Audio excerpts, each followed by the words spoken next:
Hello everyone, welcome to NET chemistry. आज हम पढ़ेंगे कैटालिसिस रिएक्शन। सबसे पहले हम पढ़ेंगे एसिड बेस कैटालिसिस। ठीक है, तो इसमें देखो क्या होता है। ये एक लाइन लिखो, the reaction in solution catalysed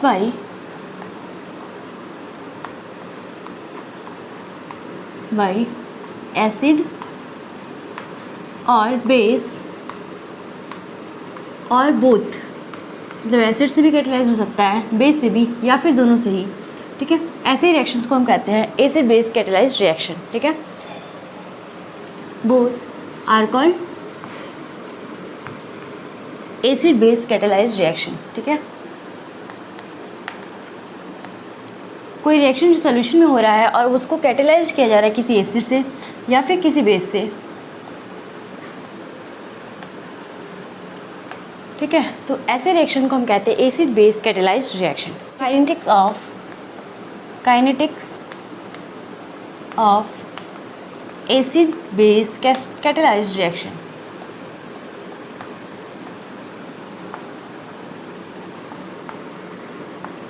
इसके लिए हम एक एग्जांपल देखेंगे। हमारे पास एक रिएक्शन है जिसमें हमारा कोई रिएक्टेंट, कोई सबस्ट्रेट है, ठीक है, वो रिएक्ट कर रहा है एसिड से। ठीक है, एसिड इसमें ऐड किया गया और ये आपका बना रहा है SH प्लस कॉम्प्लेक्स। ठीक है, और यहाँ पे E माइनस हमारा आ जा रहा है। ठीक, अब ये SH प्लस कॉम्प्लेक्स रिएक्ट करेगा, आपका सोल्यूशन में है तो वाटर का सोल्यूशन H2O से रिएक्ट करेगा अगर, तो बनाएगा प्रोडक्ट, साथ में हमारा H3O प्लस। ठीक है, ये आपका रिएक्शन का मैकेनिज्म है। ठीक, इसका रेट कांस्टेंट K1 है, इसका हम K-1 ले लेते हैं और इसका K2। ठीक है, इस रिएक्शन के लिए अगर हमें रेट लिखना होगा तो क्या होगा, रेट हमारा हो जाएगा, रेट इज़ इक्वल टू क्या हो जाएगा, रेट हमेशा प्रोडक्ट के टर्म में लिखते हैं। ठीक है, तो इस इक्वेशन से रेट लिखेंगे, क्या हो जाएगा, K2 SH प्लस और H2 ये होगा। लेकिन एट वेरी डाइल्यूट सोल्यूशन,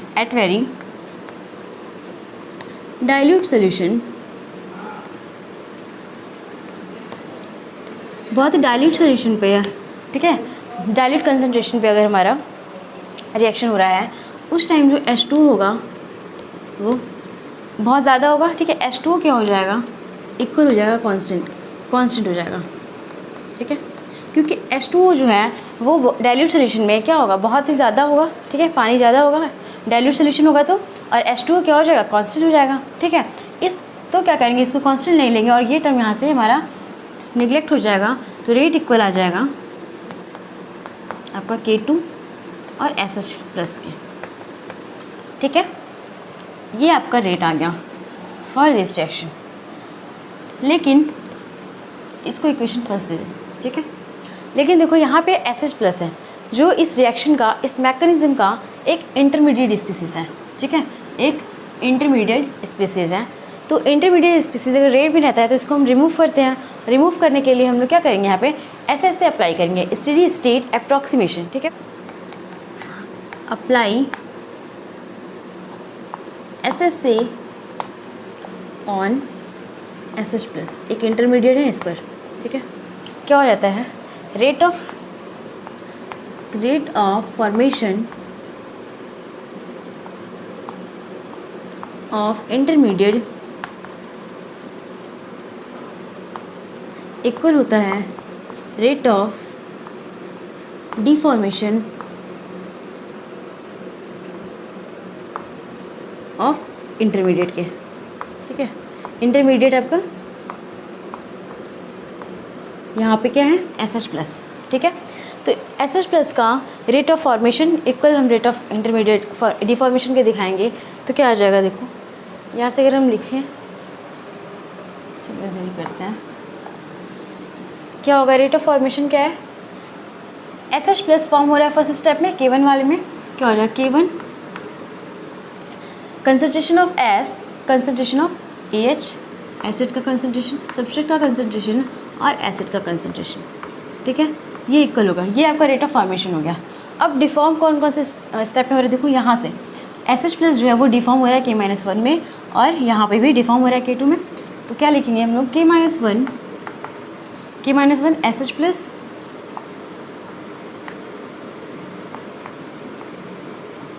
ठीक है, इसके साथ A- और प्लस भी होगा इसके साथ K2 SH प्लस। यहाँ पर भी हम वाटर को कंसिडर नहीं करेंगे, ठीक है, आ गया इतना समझ में। अब क्या करेंगे, देखो इसको हम हटाते हैं यहाँ से,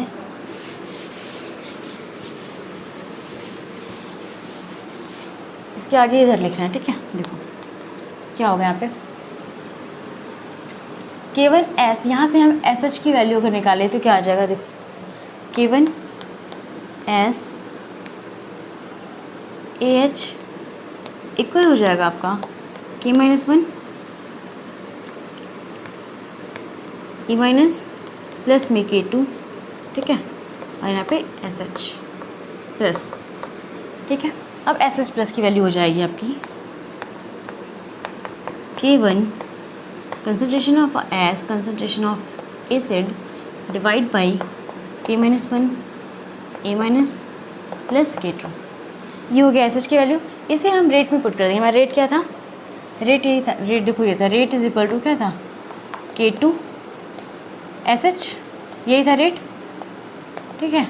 तो यहाँ पे SH प्लस की वैल्यू पुट कर देंगे तो क्या आ जाएगा, रेट हो जाएगा K2 K1 concentration of S, concentration of acid divide by K-1 A- plus K2। ये आपका रेट आ गया फॉर दिस रिएक्शन, ठीक है। इस रिएक्शन के लिए ये रेट आ गया। अब यहाँ पर क्या हो सकता है, मान लो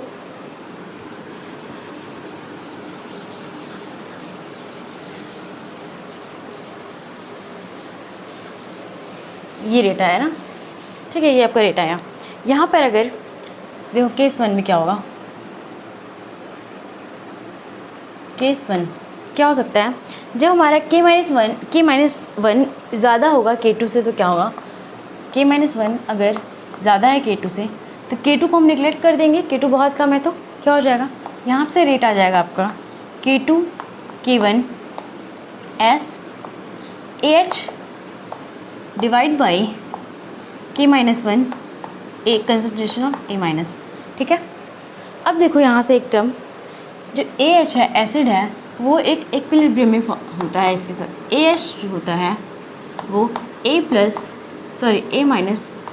H प्लस के इक्विलिब्रियम में होता है, ठीक है। इसके लिए इक्विलिब्रियम कांस्टेंट हम लोग K ले लेते हैं। तो यहाँ से A- की वैल्यू क्या आ जाएगी, देखो K इक्विलिब्रियम क्या होता है, प्रोडक्ट डिवाइड बाई रिएक्टेंट, तो product A- concentration of product divide by concentration of reactant, ठीक है। यहाँ से A- की वैल्यू आ जाएगी KA AH divide by H plus, ठीक है। इसी वैल्यू को हम यहाँ पे पुट कर दें, इस बार यहाँ पे पुट कर दें A की वैल्यू, तो क्या आ जाएगा, रेट हो जाएगा आपका K2 K1 concentration of S AH divide by K-1, A की वैल्यू क्या है KA AH divide by H plus, जो नीचे आएगा, ठीक है, यहाँ आएगा नीचे, तो ये क्या चला जाएगा, ऊपर आ जाएगा H प्लस, ठीक है। यहाँ से AH और एसिड कट हो जाएगा, ठीक है, आ जाएगा रेट आपका K2 K1 S और क्या आ जाएगा H प्लस, ठीक है, डिवाइड बाई K-1 K, ठीक है। यहाँ से देखो इस रेट से क्या दिख रहा है, यहाँ पर इस इक्वेशन में जो रेट है, ठीक है, ये प्रोपोर्शनल है H प्लस के, है डायरेक्टली प्रोपोर्शनल है H प्लस के, ठीक है। और इस इक्वेशन को, इस रेट को हम बोलेंगे, ऐसे रेट को, ठीक है, इस तरह के रिएक्शंस को बोलेंगे हम hydrogen catalysed reaction, hydrogen catalysed reaction, या फिर इसे हम कहेंगे, और proton catalysed reaction, proton catalysed reaction. ठीक है, आ गया समझ में इतना।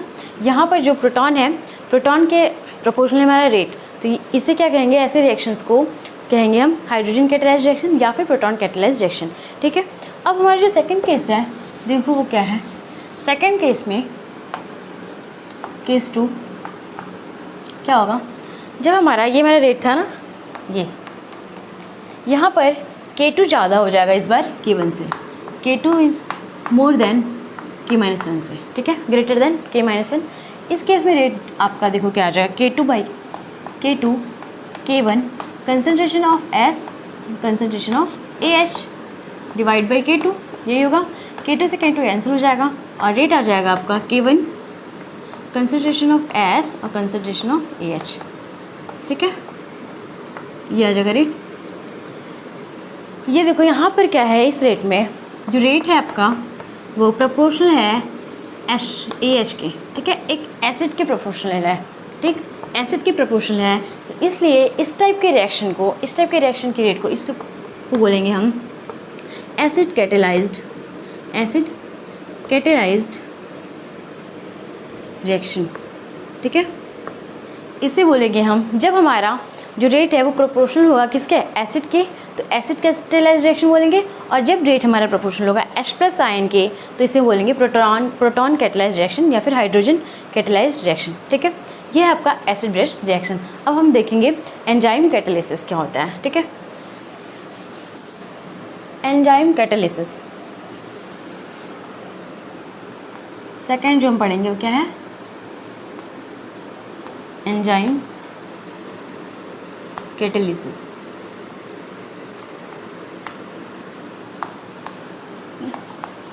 ऑल दी, एक पॉइंट लिखो, all the biological reactions catalyzed by all the biochemical reactions, जितने भी बायोलॉजिकल रिएक्शंस होते हैं, ठीक है, वो आपका एंजाइम के थ्रू कैटेलाइज होते हैं, एंजाइम से ही। ठीक है, जितने भी बायोलॉजिकल रिएक्शंस, जो हमारी बॉडी के अंदर बहुत सारे रिएक्शंस होते हैं, ठीक है, तो वो सारे रिएक्शंस एंजाइम के थ्रू कैटेलाइज्ड होते हैं। ठीक है, अब इसका हम पढ़ेंगे कि काइनेटिक्स ऑफ एंजाइम कैटालिसिस।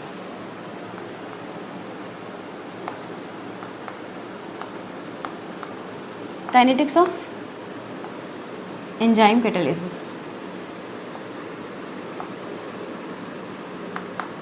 ठीक है, देखो एक रिएक्शन है हमारे पास, एग्जांपल देखो रिएक्शन का, कोई सबस्ट्रेट है वो कन्वर्ट हो रहा है प्रोडक्ट में। ठीक है, इसके लिए हमारा मैकेनिज्म है,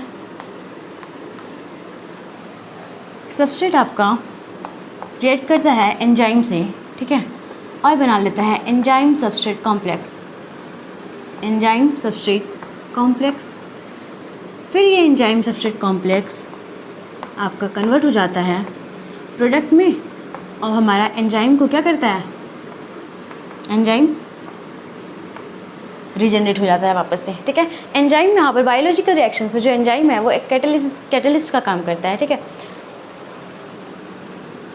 ठीक, क्या होगा, पहले जो सबस्ट्रेट है वो एंजाइम से रिएक्ट करेगा और एंजाइम सबस्ट्रेट कॉम्प्लेक्स बनाएगा, फिर ये एंजाइम सबस्ट्रेट कॉम्प्लेक्स आपका प्रोडक्ट में कन्वर्ट हो जाएगा, एंजाइम हमारा वापस से मिल जाएगा।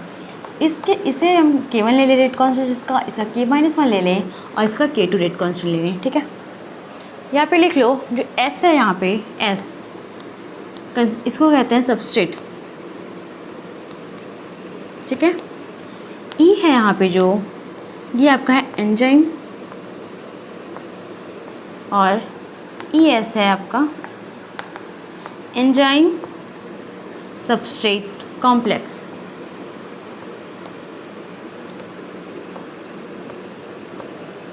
ठीक है, आ गया था समझ में। देखो एक होता है यहाँ पे E नॉट इक्वल होता है E नॉट आपका इक्वल होता है E प्लस ES के। ठीक है, यहाँ पे E नॉट क्या है, देखो ये है आपका टोटल एंजाइम, ठीक है। E जो है आपका E, ये है फ्री एंजाइम, फ्री एंजाइम, और ES है एंजाइम बाउंड विथ सबस्ट्रेट। ठीक है, यहाँ पे जो जितने भी एंजाइम, टोटल एंजाइम E0 है। ठीक है, फिर जो E है टोटल में से कुछ एंजाइम्स हमारा एंजाइम सबस्ट्रेट कॉम्प्लेक्स बना लेंगे। ठीक है, और कुछ जो E बचेगा फ्री एंजाइम उसको बोलेंगे। ठीक है, तो E डिनोट कर रहा है फ्री एंजाइम को। ठीक, अब देखेंगे हम कि इस रिएक्शन का रेट कैसे लिखेंगे। तो रेट क्या हो जाएगा आपका, देखो रेट इक्वल हो जाएगा K2ES के, K2ES के। ठीक है, यहाँ पर भी जो ES है वो एक, जो ES है वो एक क्या है, देखो इंटरमीडिएट स्पीसीज है यहाँ पर भी और यहाँ पे ES। ठीक है, तो इसको भी हमें रेट से क्या करना होगा, रिमूव करना होगा। और इसके लिए हम अप्लाई करेंगे, अप्लाई SSA ऑन ES। ठीक है, कैसे अप्लाई करेंगे, यहाँ पे भी वही होगा same, rate of formation of ES equal हो जाएगा rate of deformation of ES के। तो देखो रेट ऑफ फॉर्मेशन कहाँ पे हो रहा है, ES का फॉर्मेशन यहाँ फर्स्ट स्टेप में हो रहा है। K1 concentration of E concentration of S equal हो जाएगा, डिफॉर्म कहाँ हो रहा है, K-1 ES प्लस में K2ES। ठीक है, आगे इतना समझ में। अब हम क्या करेंगे, देखो मेरे पास E है, E की वैल्यू हम यहाँ से रख सकते हैं। E0 इक्वल होता है E प्लस ES के, E0 इक्वल होता है E प्लस ES के। तो E की वैल्यू क्या आ जाएगी, E0 माइनस ES आ जाएगी। तो E को हम रख देंगे, E की वैल्यू हो जाएगी E0 माइनस ES। ठीक है, फ्री एंजाइम जो है total enzyme minus substrate, enzyme bond with substrate. ठीक है, ये आपका E की वैल्यू यहाँ पुट कर देंगे तो आ जाएगा K1 E0 minus ES S equal हो जाएगा K-1 plus ES K-1 ES plus K2ES। ठीक है, अब देखो यहाँ से इसको मल्टीप्लाई कर देंगे, K1S E0 माइनस हो जाएगा K1S ES। ठीक है, इन दोनों को एक बार E0 से मल्टीप्लाई किया, फिर माइनस ऑफ इन दोनों को एक बार ES से मल्टीप्लाई किया। ठीक है, ये आ गया, इक्वल हो जाएगा, सेम ये चीज़ आ जाएगा यहाँ पे। ठीक, फिर क्या करेंगे, इसको इस टर्म को हम उस साइड भेजेंगे तो क्या आ जाएगा, देखो K1S E0 इक्वल हो जाएगा K-1 ES प्लस में K2ES। ठीक है, और ये माइनस है उस साइड जाएगा तो क्या होगा, प्लस में K1S और कंसंट्रेशन ऑफ ES। ठीक है, आगे इतना समझ में। अब देखो क्या है, ES सबका सब में कॉमन दिख रहा है, इसको बाहर ले लेंगे तो K-1 plus K2 plus K1 के साथ में S है। ठीक है, ये हो जाएगा और ES हमारा बाहर आ जाएगा। ठीक, फिर हम यहाँ से ES की वैल्यू निकालेंगे और पुट कर देंगे हमारे रेट वाले इक्वेशन में। रेट वाला इक्वेशन ये, ठीक है, यहाँ पे इक्वेशन 1, ये है इक्वेशन 1। यहाँ पर हम ES की वैल्यू फाइंड आउट करके वहाँ पुट कर देंगे तो क्या आ जाएगा, देखो ES यहाँ से आ जाएगा आपका K1S E0। ठीक है, divide by K-1 plus K2 plus K1S। ठीक है, अब इस वैल्यू को वहाँ पुट कर देंगे तो देखो क्या हो जाएगा,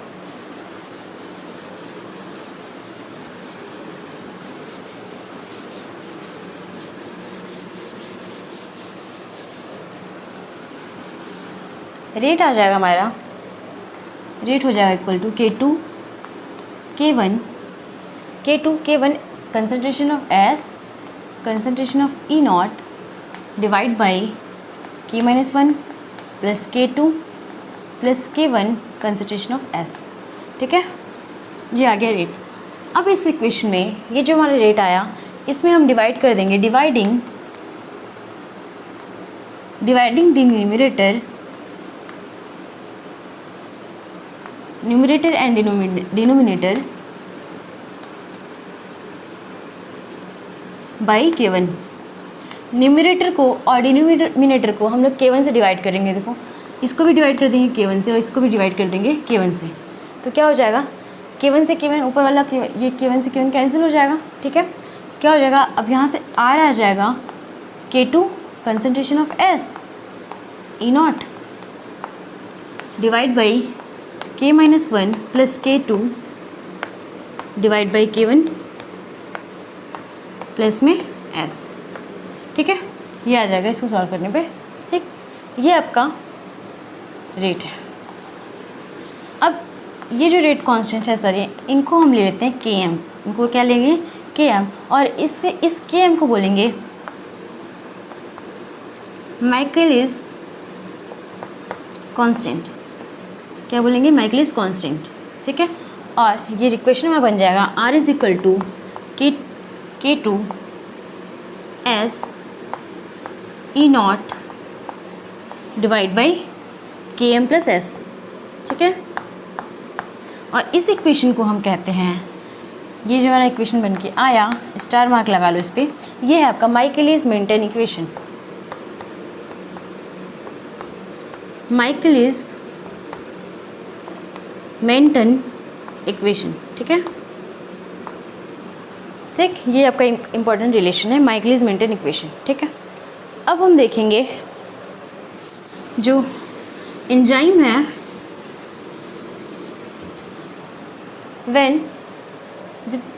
जो एंजाइम है वो आपका ऑल एंजाइम, जितनी भी एंजाइम है वो सब अगर एंजाइम सबस्ट्रेट कॉम्प्लेक्स बना लेंगे तो क्या होगा। देखो जितनी भी एंजाइम है, लिखो यहाँ पे व्हेन ऑल द एंजाइम्स ये लिख लेते हैं इसको, enzymes form enzyme substrate complex. ठीक है, क्या होगा जो E0 था हमारा, E0 फ्री एंजाइम। ठीक है, E0 जो है किसके इक्वल हो जाएगा ES के। सारे फ्री एंजाइम जो है वो कन्वर्ट हो जाएंगे किस में, एंजाइम सबस्ट्रेट कॉम्प्लेक्स में।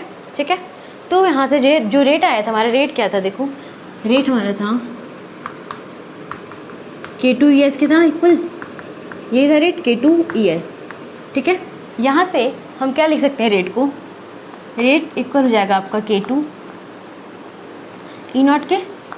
ठीक है, क्योंकि ES जो है वो इक्वल है किसके, E0 के। जब हमारा पूरा जो एंजाइम है वो आपका एंजाइम सबस्ट्रेट कॉम्प्लेक्स बना लेगा तब। ठीक है, यहाँ पे तो E0 ले लेंगे और यही होता है हमारा। और उस वक्त जब हमारा सारे के सारे एंजाइम सबस्ट्रेट कॉम्प्लेक्स बना लेंगे, उस वक्त हमारा जो रेट होगा वो सबसे ज़्यादा होगा, सबसे मैक्सिमम होगा। तो यहाँ पे जो रेट होगा वो R मैक्स होगा, मैक्सिमम रेट होगा। ठीक है, और इसे हम V मैक्स भी लिखते हैं। ठीक है, आपको V मैक्स या फिर R मैक्स से मिलेगा रेट। ठीक है, जब हमारा पूरा एंजाइम कॉम्प्लेक्स बना लेगा, उस केस में हमारा जो रेट होगा वो मैक्सिमम होगा। ठीक है, तो यहाँ से ये आ गया। अब यहाँ से R मैक्स एक K2 E0 इस वाली इक्वेशन में जो हमारा माइकलिस मेंटेन इक्वेशन आया, यहाँ पर हम K2 E0 की जगह पे R मैक्स पुट कर ले तो हमारा माइकलिस मेंटेन इक्वेशन हो जाएगा R max concentration of S divide by Km plus S। ठीक है,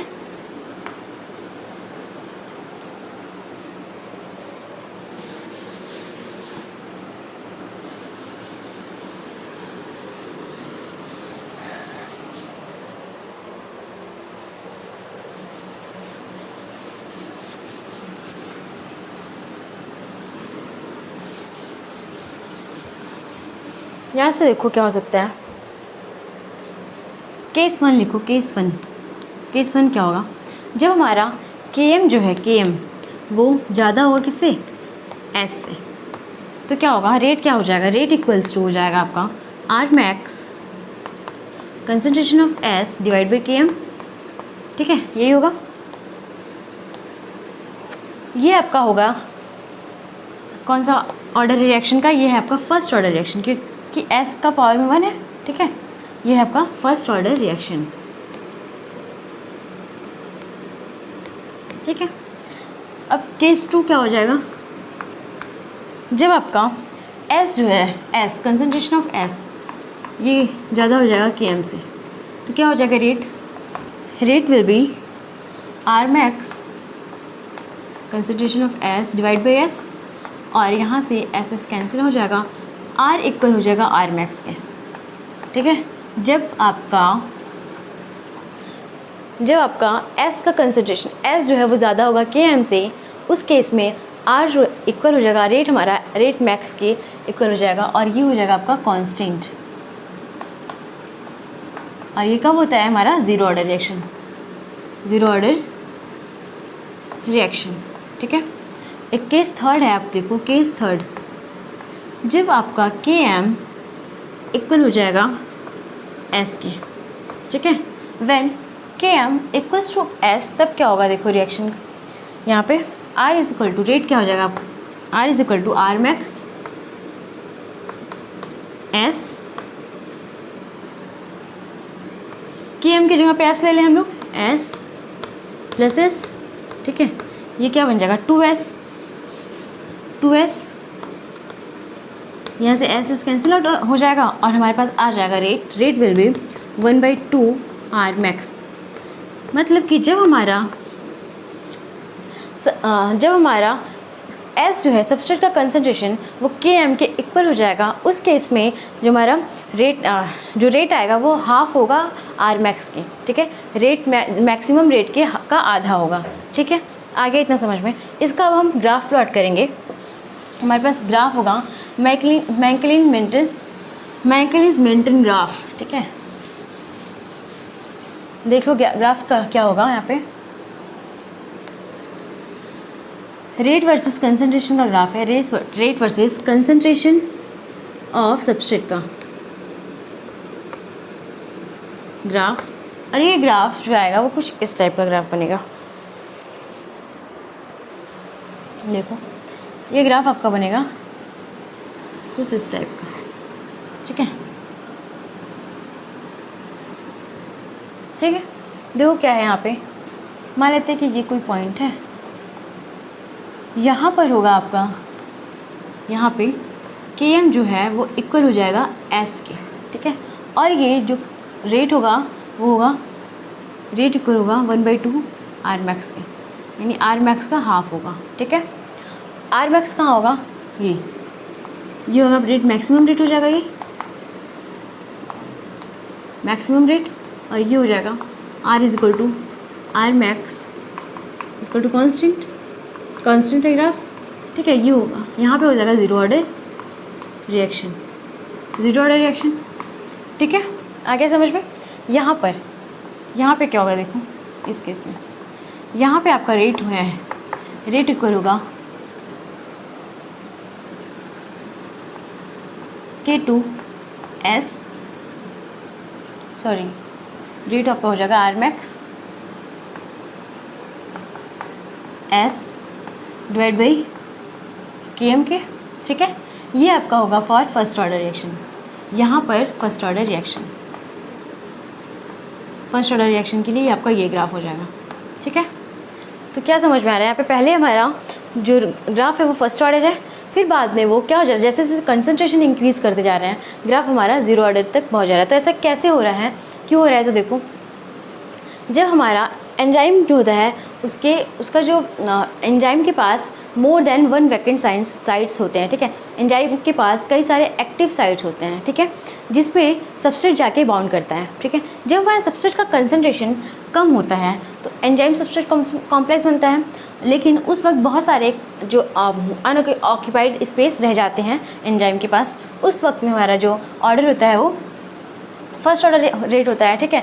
लेकिन जैसे जैसे हम कंसंट्रेशन को इंक्रीज़ करते जाते हैं क्या होता है, जितने भी एंजाइम, ठीक है, जितने भी एंजाइम के एक्टिव साइड हैं, जितने भी एंजाइम के पास स्पेस हैं, वो सब बाउंड हो जाते हैं किससे, सबस्ट्रेट से, और वो बना लेते हैं एंजाइम सबस्ट्रेट कॉम्प्लेक्स। सारे जब एंजाइम्स जो हैं वो एंजाइम सबस्ट्रेट कॉम्प्लेक्स बना लेंगे, उसके बाद अगर हम कंसंट्रेशन को और इंक्रीज़ करते जाएं तो क्या होगा कि वो आपका एंजाइम सबस्ट्रेट कॉम्प्लेक्स जब बनेगा ही नहीं, क्योंकि एंजाइम वहाँ पे प्रेजेंट ही नहीं होगा, ठीक है। तब क्या हो जाएगा, आपका हमारा जो रेट हो जाएगा वो कांस्टेंट हो जाएगा, ठीक है।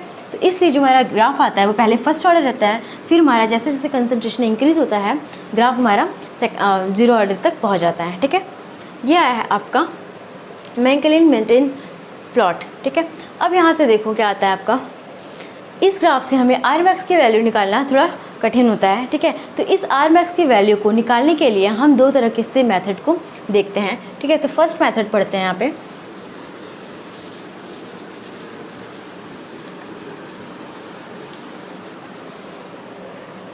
पहला जो मेथड है हमारा वो है द लाइनवीवर प्लॉट मेथड, या फिर बोलो इसको। ठीक है, द लाइनवीवर प्लॉट, फिर लाइनवीवर मेथड। क्या होता है इसमें ग्राफ होता है जो होता है 1/r वर्सेस 1/s के बीच में। ठीक है, ये होता है। रेट क्या था हमारा, रेट था are max concentration of S divide by के एम प्लस एस, यही था रेट। ठीक है, यहाँ से हमको ये ग्राफ प्लॉट करने के लिए रिलेशन लेके आना है, तो क्या करेंगे हम इसको रिवर्स कर देंगे। 1/r चाहिए ना, इसको रिवर्स कर दो। 1/r इक्वल हो जाएगा आपका K M plus S divide by R max into S. ठीक है, फिर यहाँ से हो जाएगा 1/r इक्वल हो जाएगा के एम बाई में R max S concentration of S plus में S concentration of S upon में R max concentration of S. यहाँ से ये दोनों कैंसिल हो जाएगा और हमारे पास आ जाएगा 1/r इक्वल्स टू के एम बाई आर मैक्स, इसको हम लिख सकते हैं इंटू 1/s। ठीक है, 1 कंसंट्रेशन ऑफ एस लिख सकते हैं प्लस में 1/r मैक्स। देखो ये आपका एक स्ट्रेट लाइन का ग्राफ बन रहा है, y is equal to M X plus C. ठीक है, तुम्हारा ग्राफ हो जाएगा 1/r वर्सेस 1/s का ग्राफ क्या हो जाएगा। यहाँ पे आपका c क्या है, इंटरसेप्ट है, पॉजिटिव इंटरसेप्ट है, आपका स्लोप भी पॉजिटिव है, तो हमारा जो ग्राफ हो जाएगा वो कुछ ऐसा हो जाएगा। यहाँ पर जो इंटरसेप्ट है वो आ जाएगा 1/r मैक्स, और स्लोप जो आ जाएगा आपका यहाँ से km/r मैक्स। यहाँ से हम r मैक्स की वैल्यू फाइंड आउट कर लेंगे। ठीक है, इसके बाद जो है सेकेंड मेथड है वो देखो, सेकेंड ग्राफ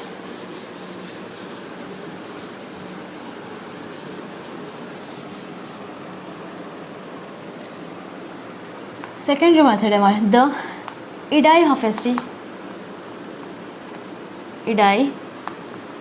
मेथड।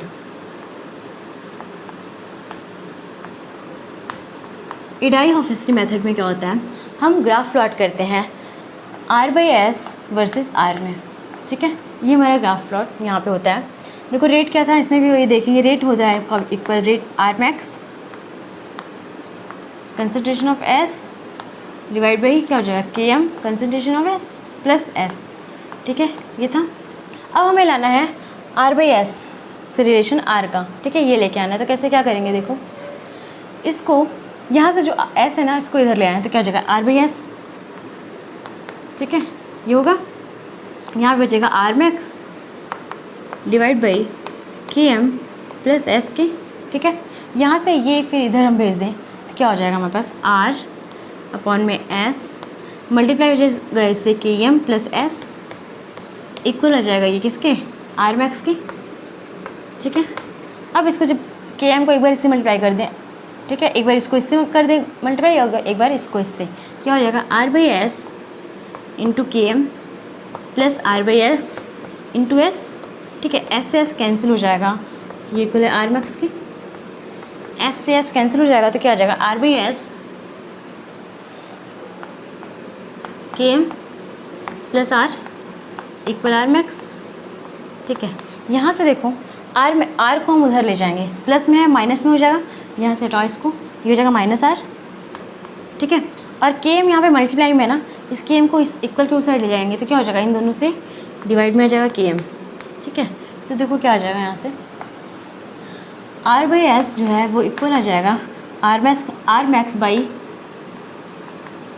के एम के माइनस ऑफ r/km के। ठीक है, आगे समझ में इतना। इसको क्या लिख सकते हैं हम, r/km को हम कर देंगे आर इंटू 1/km, ठीक है। यहाँ से हमारा ग्राफ हो जाएगा y इज इक्वल टू, ये आपका c है क्योंकि मैं R S versus x axis पे आर चाहिए ना, तो ये आपका x हो जाएगा माइनस mx, ठीक है। यहाँ से कि जो स्लोप है वो नेगेटिव स्लोप है, ठीक है। तुम्हारा जो ग्राफ होगा वो कैसे आ जाएगा, देखो ग्राफ r/s वर्सेस r का अगर ग्राफ प्लॉट करेंगे तो हमारा ग्राफ इंटरसेप्ट पॉजिटिव है, इंटरसेप्ट पॉजिटिव रहेगा और जो स्लोप आ जाएगा वो नेगेटिव, तो ग्राफ कुछ इस तरह से आ जाएगा। देखो यहाँ पे ये इंटरसेप्ट है r max km, ठीक है, और जो स्लोप हो जाएगा आपका -1/km, ठीक है। यहाँ से भी आप r max की वैल्यू फाइंड आउट कर सकते हैं, ठीक है। ये हो गया आपका सेकेंड मेथड r max को या फाइंड आउट करने के लिए। इसके बाद आता है दो फॉर्मूला, इसको भी लिख लूँ। एक होता है टर्नओवर नंबर। टर्नओवर नंबर जो होता है वो आपका K2 के इक्वल होता है। टर्नओवर नंबर ये इक्वल होता है K2 के। K2 किसके इक्वल होता है, r max हमने देखा था ना, K2 होता है इक्वल आपका, देखो r max जो है वो किसके इक्वल होता है, K2 E नॉट के। r max इक्वल होता है K2 E नॉट के इक्वल होता है, ये होता है ना। तो यहाँ से K2 क्या आ जाएगा, r max/2, तो K2 जो होगा आपका r max/2 sorry r max/E not, ठीक है। ये होता है टर्नओवर नंबर। और आपका कैटालिटिक इफिशियंसी आता है, कैटालिटिक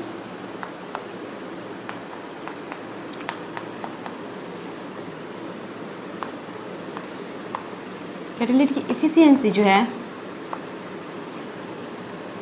ये आपका इक्वल होता है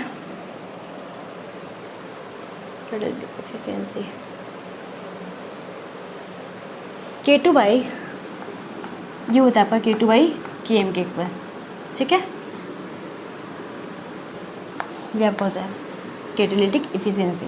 जब आपको कैटालिटिक इफिशियंसी पूछेगा तो K2/km लेंगे, टर्नओवर नंबर पूछेगा तो K2, और यहाँ से r max, K2 का रिलेशन है किससे, r max से r max/E नॉट, ठीक है।